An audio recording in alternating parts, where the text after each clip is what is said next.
Assalamualaikum warahmatullahi wabarakatuh. Puji syukur saya panjatkan pada kehadirat Allah Subhanahu wa Ta'ala, karena berkat rahmat dan karunia-Nya saya dapat membuat video minggu kali ini. Yang terhormat Bapak Dr. Wirma Eka Putra SMSI dan Ibu Restu Hanin Anissa SMAK sebagai dosen pengampu di mata kuliah perpajakan 2. Pada minggu kali ini saya akan membahas tentang PPN masukan, PPN keluaran, dan pengkredit PPN. Yang pertama ada pengertian PPN masukan dan PPN keluaran. Sebelum masuk PPN masukan dan keluaran, kita harus tahu apa itu PPN. PPN adalah pajak atas konsumsi barang dan jasa di dalam negeri yang dikenakan pada setiap tahap produksi dan distribusi. PPN bersifat pajak tidak langsung, karena yang memungut dan menyetorkan pajak adalah pengusaha kena pajak atau PKP, sementara beban akhirnya tetap ditanggung oleh konsumen. Dan PPN menjadi instrumen fiskal yang memastikan setiap penambahan nilai dalam rantai ekonomi ikut memberikan kontribusi kepada negara.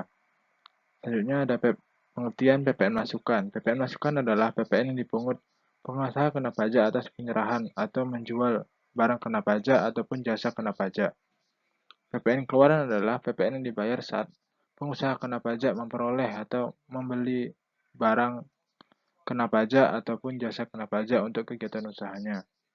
Dan ketentuan tarif PPN ini mengalami beberapa penyesuaian. Yang pertama, tarif 11% berlaku sejak April tahun 2022, dan mulai dari 2025 tarif 20% diterapkan secara terbatas untuk barang dan jasa mewah sesuai kebijakan terbaru. Yang kedua ada objek pajak pertambahan nilai. Objek pajak pertambahan nilai adalah setiap kegiatan atau transaksi yang menimbulkan kewajiban pemungutan PPN oleh pengusaha kena pajak atau pihak tertentu sesuai ketentuan perpajakan. Adapun objek PPN adalah yang pertama, penyerahan barang kena pajak dan jasa kena pajak di dalam daerah pabean oleh pengusaha. Impor barang kena pajak, baik untuk dipakai sendiri maupun kegiatan usaha. Yang kedua, ada pemanfaatan barang kena pajak tidak berwujud dari luar daerah pabean maupun di dalam daerah pabean. Pemanfaatan jasa kena pajak dari luar pabean di dalam daerah pabean. Yang ketiga ada ekspor barang kena pajak berwujud, tidak berwujud, dan jasa kena pajak yang dilakukan oleh pengusaha kena pajak. Yang keempat ada kegiatan membangun sendiri atas bangunan dengan luas lebih dari 200 meter kubik dilakukan di luar lingkungan perusahaan oleh orang pribadi ataupun badan. Yang kelima, penyerahan aktiva yang tidak untuk diperjualbelikan sepanjang pajak masukan atas aktiva tersebut sebelumnya dapat dikreditkan.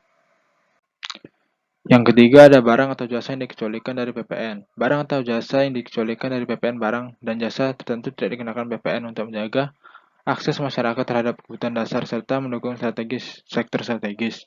Contoh barang atau jasa yang dikecualikan dari PPN adalah yang pertama, bahan makanan pokok seperti beras, jagung, dan kedelai. Yang kedua ada jasa kesehatan tertentu seperti layanan dokter umum. Yang ketiga ada jasa pendidikan, sekolah tertentu atau kursus tertentu. Yang keempat ada buku pelajaran, kitab suci, dan kebutuhan pendidikan lainnya. Selanjutnya ada mekanisme pengkreditan PPN masukan. Untuk mekanisme pengkreditan adalah proses saat pengusaha kena pajak mengurangi PPN keluaran dengan PPN masukan dalam masa pajak yang sama. Jika PPN keluaran besar dari PPN masukan, terjadi kurang bayar dan pengusaha kena pajak wajib menyetor selisihnya. Yang selanjutnya ada PPN masukan lebih besar dari PPN keluaran. Nah, itu terjadi lebih bayar yang dapat dikompensasikan atau direstitusi. Pengkreditan dilakukan dalam masa pajak, faktur yang diterbitkan, atau maksimal 3 masa pajak setelahnya. Syarat PPN masukan dapat dikreditkan. Yang pertama ada syarat formal, yaitu ada faktur pajak atau dokumen yang dipersamakan. Yang selanjutnya ada faktur terisi lengkap, seperti identitas penjual, pembeli, detail transaksi, nilai PPN, dan nomor seri. Selanjutnya ada faktur yang diterbitkan sesuai waktu transaksi. Yang terakhir ada pengkreditan dilakukan pada masa yang sama atau maksimal 3 masa pajak setelahnya. Yang kedua ada syarat material, yaitu yang pertama ada perolehan barang kena pajak atau jasa kena pajak yang berkaitan langsung dengan kegiatan usaha.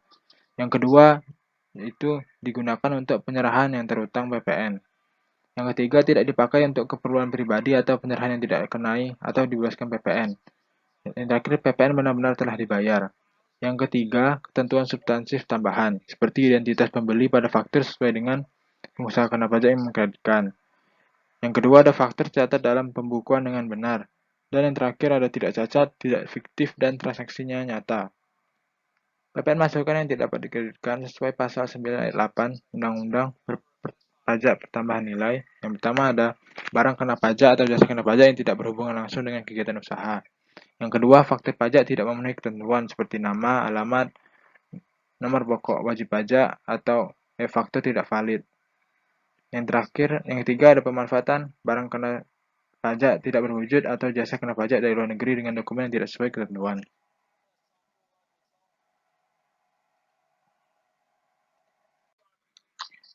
Yang terakhir saya akan mencontohkan seperti apa perhitungan pajak pertambahan nilai, masukan, dan keluaran. Saya mengambil contoh sebuah toko membeli barang dari distributor seharga 1 juta. Tambah PPN 11% adalah 100, PPN-nya adalah 110 karena tarifnya adalah 11%. PPN 110 ini adalah PPN masukan bagi toko. Dan toko kemudian menjual barang itu ke konsumen dengan harga 1.500.000 dan PPN-nya sama tarifnya 11%. Jadilah 165.000. Jadi PPN 165.000 ini adalah PPN keluaran.